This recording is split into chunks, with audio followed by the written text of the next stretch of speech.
Halo, wangi kuntum harum semerbak. Assalamualaikum anak-anak. Masih bersama saya, Dedi Yuliadi SPD SD. Kali ini kita akan belajar di kelas 4 semester 1, tema 4 berbagai pekerjaan, subtema 3 pekerjaan orang tuaku. Pada kesempatan kali ini, kita akan belajar pada muatan pelajaran bahasa Indonesia, yaitu tentang unsur-unsur cerita dongeng. Sebelumnya, tahukah kalian apa itu pendongeng? Ya, bagus. Pendongeng adalah orang yang menyampaikan dongeng kepada orang lain. Mendongeng adalah suatu jenis pekerjaan. Pengertian dongeng. Apa yang dimaksud dengan dongeng? Secara umum, pengertian dongeng adalah suatu karya sastra lama yang berisi cerita luar biasa dan penuh khayalan atau fiksi, yang oleh masyarakat umum dianggap sebagai cerita yang tidak benar-benar terjadi. Ada pendapat lain mengatakan, dongeng adalah cerita tradisional yang diceritakan secara turun-temurun dari generasi ke generasi, di mana tujuannya untuk menghibur dan mengajarkan nilai-nilai moral. Cerita dongeng sering digunakan untuk membantu anak-anak belajar berimajinasi, serta membentuk dan membangun karakter mereka. Baik, sekarang ciri-ciri dongeng. Dongeng memiliki karakteristik tersendiri yang membedakan dengan jenis karya sastra lainnya. Adapun ciri-ciri dongeng adalah sebagai berikut. Yang pertama, ciri-ciri dongeng adalah cerita dalam dongeng memiliki alur yang sangat sederhana. Ciri-ciri yang kedua yaitu cerita dongeng biasanya singkat dan bergerak cepat. Ciri-ciri dongeng yang ketiga yaitu karakter tokoh dalam cerita dongeng biasanya tidak disampaikan secara rinci. Ciri-ciri yang keempat, dongeng biasanya disampaikan secara lisan sebagai hiburan atau cerita pengantar tidur. Adapun ciri-ciri dongeng berikutnya adalah pada umumnya dongeng mengandung pesan moral kepada pendengar atau pembacanya. Baik, sekarang struktur dongeng. Secara umum, cerita dongeng terdiri dari 3 bagian penting. Adapun struktur dongeng adalah sebagai berikut. Struktur dongeng yang pertama yaitu pendahuluan, yaitu bagian pengantar dalam cerita dongeng. Bagian ini biasanya dibuat untuk menjelaskan secara ringkas isi cerita dongeng. Struktur dongeng yang kedua yaitu isi atau peristiwa, yaitu bagian utama dan terpenting dari suatu dongeng, di mana isinya menceritakan setiap kejadian secara berurutan. Adapun struktur dongeng yang terakhir yaitu penutup, yaitu bagian akhir dari cerita dongeng yang biasanya berisi pesan moral dan kata penutup. Baik, sekarang kita ke unsur-unsur dalam dongeng. Di dalam dongeng terdapat unsur-unsur antara lain. Yang pertama, tema atau sumber gagasan atau ide dalam cerita. Unsur dongeng yang kedua yaitu alur atau urutan peristiwa. Unsur dongeng yang ketiga yaitu tokoh atau penokohan, yaitu pelaku yang ada dalam cerita dongeng. Unsur dongeng yang keempat yaitu watak. Watak adalah sifat dari pelaku yang terdapat dalam cerita dongeng. Unsur dongeng yang kelima yaitu latar atau setting, yaitu tempat kejadian di mana cerita dalam dongeng tersebut. Adapun unsur dalam dongeng yang terakhir adalah amanat, yaitu pesan yang ingin disampaikan dalam cerita dongeng. Sekarang kita ke jenis-jenis dongeng. Adapun dongeng sendiri memiliki beberapa jenis. Yang pertama, mite. Mite atau mitos adalah jenis dongeng yang menceritakan hal-hal yang berhubungan makhluk halus seperti jin, setan, atau dewa-dewi.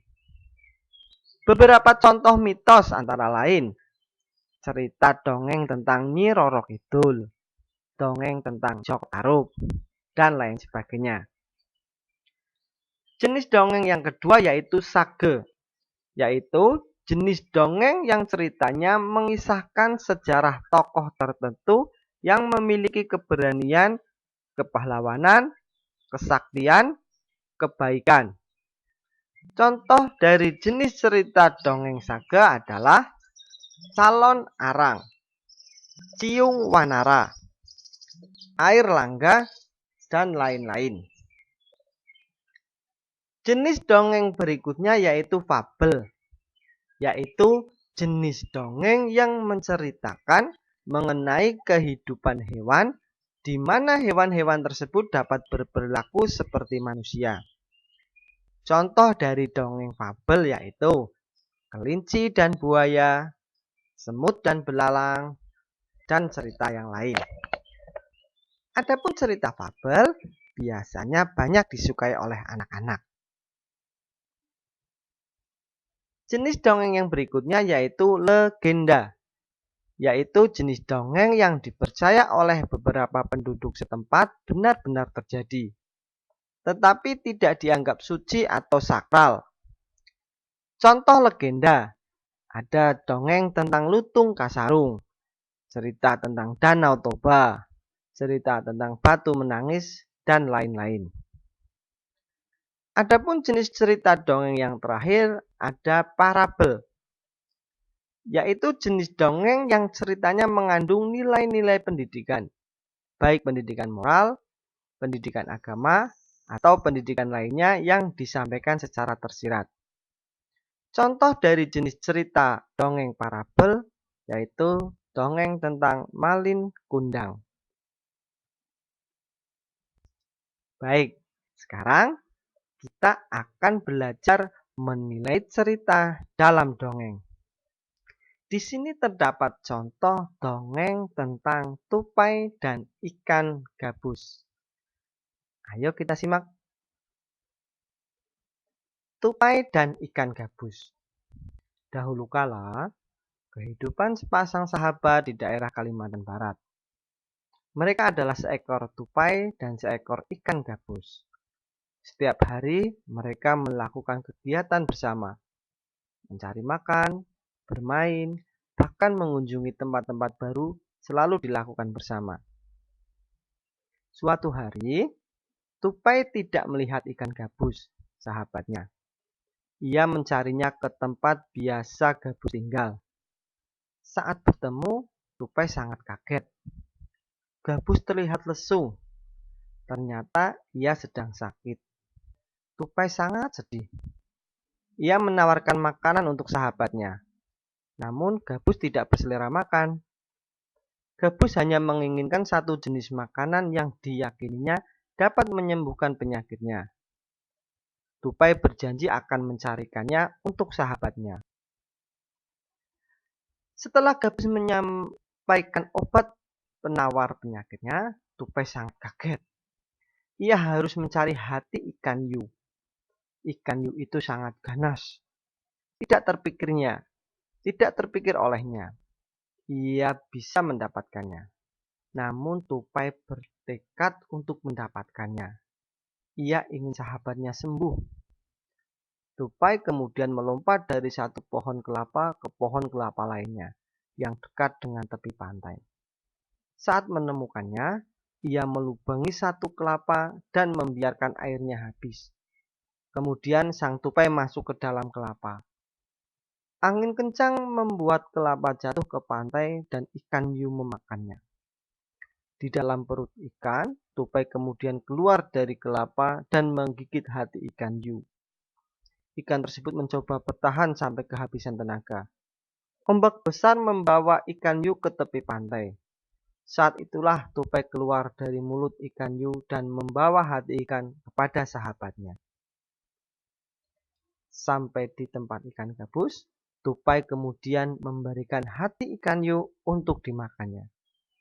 Beberapa hari kemudian, tupai melihat sahabatnya segar kembali. Betapa senangnya tupai melihat ikan gabus sehat seperti sedia kala. Baik, itu tadi sepenggal cerita dongeng tentang tupai dan ikan gabus. Coba sekarang, termasuk ke dalam jenis cerita dongeng apa tupai dan ikan gabus tersebut? Baik, selanjutnya berdasarkan cerita tupai dan ikan gabus, temukan unsur-unsur cerita yang ada pada dongeng tersebut. Baik, kalian bisa mengerjakannya untuk belajar memahami tentang unsur-unsur cerita dalam dongeng.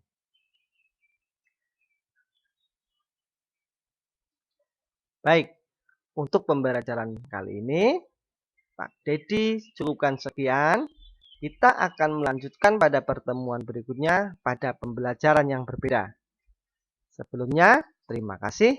Wassalamualaikum warahmatullahi wabarakatuh.